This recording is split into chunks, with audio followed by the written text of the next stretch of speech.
Hello friends, welcome to Amrita Maurya coaching classes. आपके साथ मैं हूं अमृता और आज का टॉपिक है इमरजेंसी ऑफ 1975 यानी कि 1975 का आपातकाल। हमारे देश के राजनीति में ये अक्सर ये मुद्दा उठता रहता है। सो आज का वीडियो इसी के ऊपर है। तो चलिए वीडियो को शुरू करते हैं। और वीडियो को शुरू करने से पहले एक रिक्वेस्ट कि प्लीज़ हमारे चैनल को सब्सक्राइब करें और ये वीडियो अपने फ्रेंड्स के साथ भी शेयर करें। सो on the advice of Prime Minister Indira Gandhi, President Fakhruddin Ali Ahmed proclaimed a state of national emergency in midnight of 25th June 1975। यानी कि इंदिरा गांधी के सलाह पर उस टाइम 1975 में जो राष्ट्रपति थे फखरुद्दीन अली अहमद ने आधी रात को आपातकाल की घोषणा कर दी। और ऐसा पहली बार नहीं हुआ, ये तीसरी बार ऐसा हुआ जब हमारे देश में इमरजेंसी लगाई गई थी। पहली बार लगाई गई थी 1961 में जब हम चाइना के साथ वॉर कर रहे थे।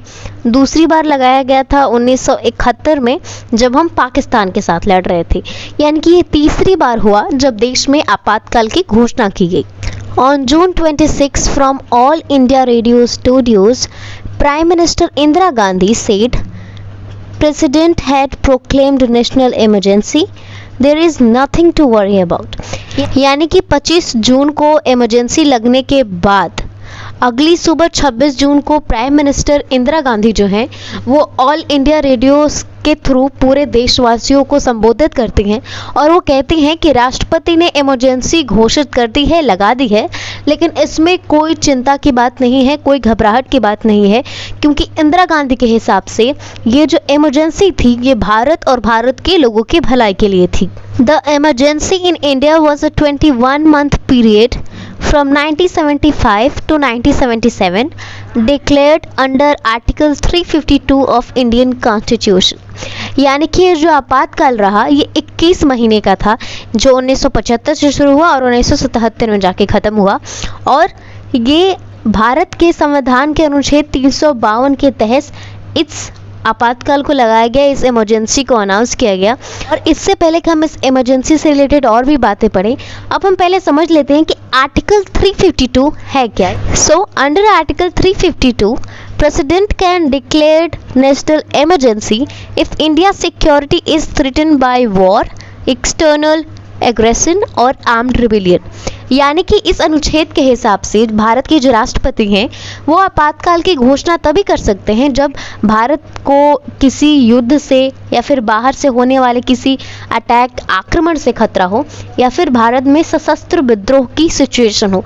सशस्त्र विद्रोह का मतलब होता है कि जितने भी फोर्सेस हैं, जैसे आर्मी है जिनके पास हथियार होता है, वो सरकार के खिलाफ विद्रोह कर दें। लेकिन सबसे इम्पॉर्टेंट बात यह है कि जब 1975 में इस इमरजेंसी को अनाउंस किया गया तो कारण इन तीनों में से कोई नहीं था, लेकिन आर्टिकल यही था, क्योंकि उस टाइम इस वर्ड आर्म रिबेलियन की जगह इंटरनल डिस्टर्बेंस को यूज़ किया जाता था। आगे जाकर 1978 में जब ये इमरजेंसी ख़त्म हो गई तब इसमें आर्म्ड रिबेलियन जोड़ा गया। पहले यहाँ पे इंटरनल डिस्टर्बेंस ही था। तो इंटरनल डिस्टर्बेंस यानी कि आंतरिक अशांति के आधार पर इस इमरजेंसी की घोषणा की गई थी राष्ट्रपति के द्वारा। Friends, now we will talk about the causes of this emergency. यानी कि इस आपातकाल को लगाने के पीछे के जो कारण थे अब हम उन्हें गहराई से समझेंगे। सो फर्स्ट है internal disturbances and agitation in the country. मैंने ऊपर ही बताया था कि इस इमरजेंसी को लगाने का जो कारण था वो था आंतरिक अशांति यानी कि इंटरनल डिस्टर्बेंस। और इंडिया में ये डिस्टर्बेंस सिर्फ 1975 में नहीं हुआ, बल्कि इससे 3-4 साल पहले से ही बहुत सारे ऐसी घटनाएं हुई जिसकी वजह से 1975 में इंटरनल डिस्टर्बेंस कह के इमरजेंसी लगा दी गई। सो बारी बारी से इंसिडेंट्स को समझते हैं।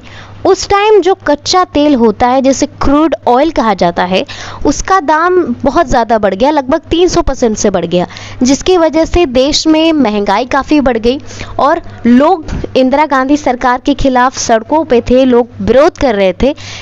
ना सिर्फ आम लोग, बड़े बड़े बिजनेसमैन भी इंदिरा गांधी के खिलाफ हो गए थे, क्योंकि इंदिरा गांधी ने 14 प्राइवेट बैंक को सरकारी कर दिया, जिसकी वजह से बिजनेसमैन को काफ़ी नुकसान हुआ, जिसकी वजह से वो नाराज़ थे इनसे।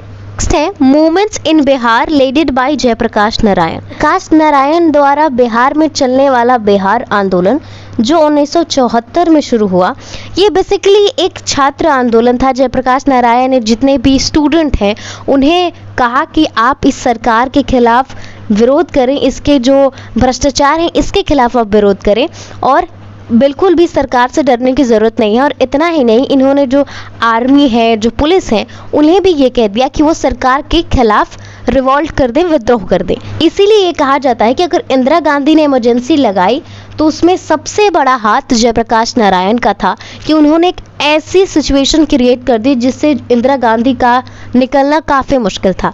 ना सिर्फ बिहार में, उस वक्त गुजरात भी एक आंदोलन का शिकार था जिसका नाम था नवनिर्माण आंदोलन, जो 1973 में एक साल पीछे ही हुआ था। और वहाँ के लोगों का जो डिमांड ये था कि वहाँ के जो मुख्यमंत्री हैं चीमन भाई पटेल, उन्हें उनके पद से हटाया जाए क्योंकि उन पर काफ़ी भ्रष्टाचार के आरोप लगे थे और राज्य में राष्ट्रपति शासन लगा दिया जाए।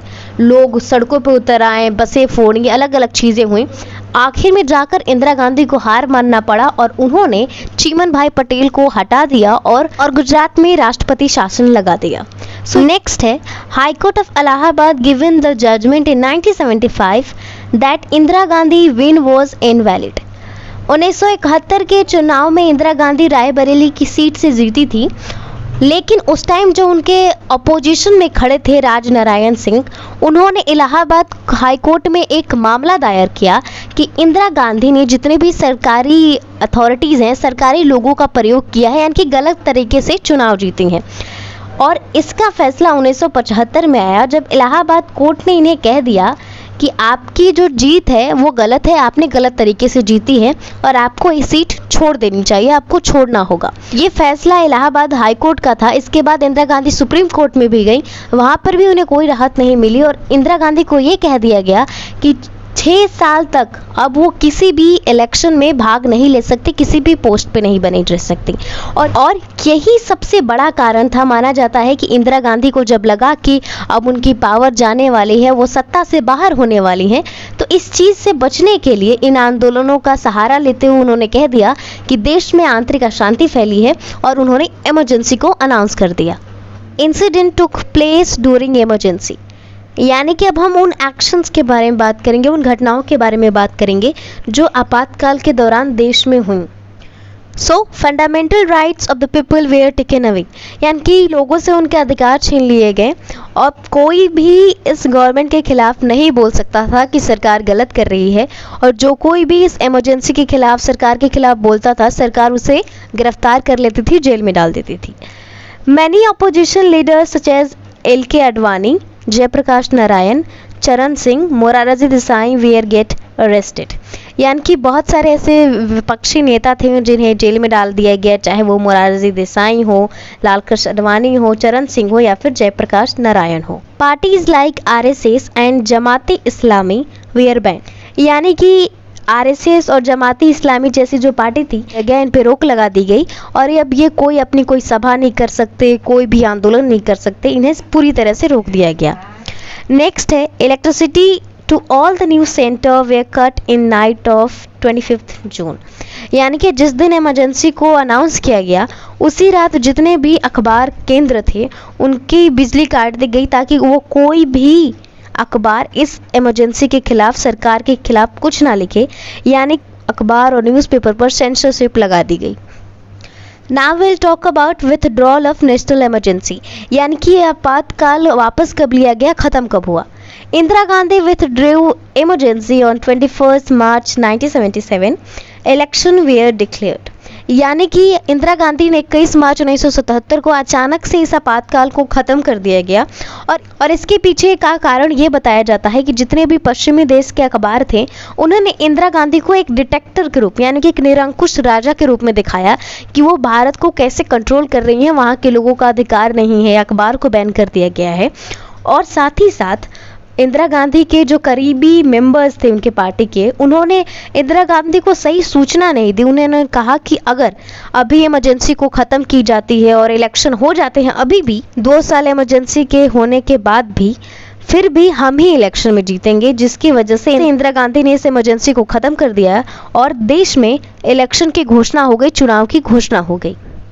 Rajnarayan defeated Indira Gandhi in 1977 election in Raebareli constituency. यानी कि वो राजनारायण जो 1971 में इंदिरा गांधी से हार गए, उन्होंने 1977 के इलेक्शन में इंदिरा गांधी को रायबरेली की सीट से ही हरा दिया और ये जो अंतर था वोट में वो लगभग 55,000 से भी ज़्यादा था। और साथ ही साथ जो ये राजनारायण है, इनकी जो इमेज है और इनकी जो पहचान है यही है कि इन्होंने देश के प्रधानमंत्री को उनकी सीट पर हरा दिया। ये सिर्फ इंदिरा गांधी ही नहीं, उनके बेटे संजय गांधी भी चुनाव हार गए, जो अमेठी की सीट से लड़ रहे थे उत्तर प्रदेश की, उन्हें भी हार का सामना करना पड़ा। यानी कि इस हार ने यह साबित कर दिया कि लोगों ने इस आपातकाल की वजह से कितनी परेशानियां झेली हैं। Morarji Desai become first non कांग्रेसी PM on 24th March 1977 after Janata alliance won 345 seats. यानी कि ना सिर्फ इंदिरा गांधी अपनी सीट हारी, उनकी पार्टी ही सत्ता से बाहर हो गई और जो जनता पार्टी का जो गठबंधन था, बहुत पार्टीज के साथ उन्होंने मिलकर जो गठजोड़ किया था, वो सत्ता में आ गई और उन्होंने 345 सीटें जीतकर हिस्ट्री क्रिएट किया। और 24 मार्च 1977 को मोरारजी देसाई भारत के पहले नॉन कांग्रेसी प्राइम मिनिस्टर बने। यानी कि कांग्रेस के प्राइम मिनिस्टर के बाद पहली बार ऐसा हुआ कि देश में किसी और पार्टी से प्रधानमंत्री बना। सो ये थी पूरी वो इमरजेंसी की घटना जिसने प्राइम मिनिस्टर इंदिरा गांधी को सत्ता से बाहर किया और जनता पार्टी की सरकार बनाई। उम्मीद करती हूँ कि इस वीडियो में हमने इस इमरजेंसी से रिलेटेड जितने भी फैक्ट्स हैं उस पर बात कर ली।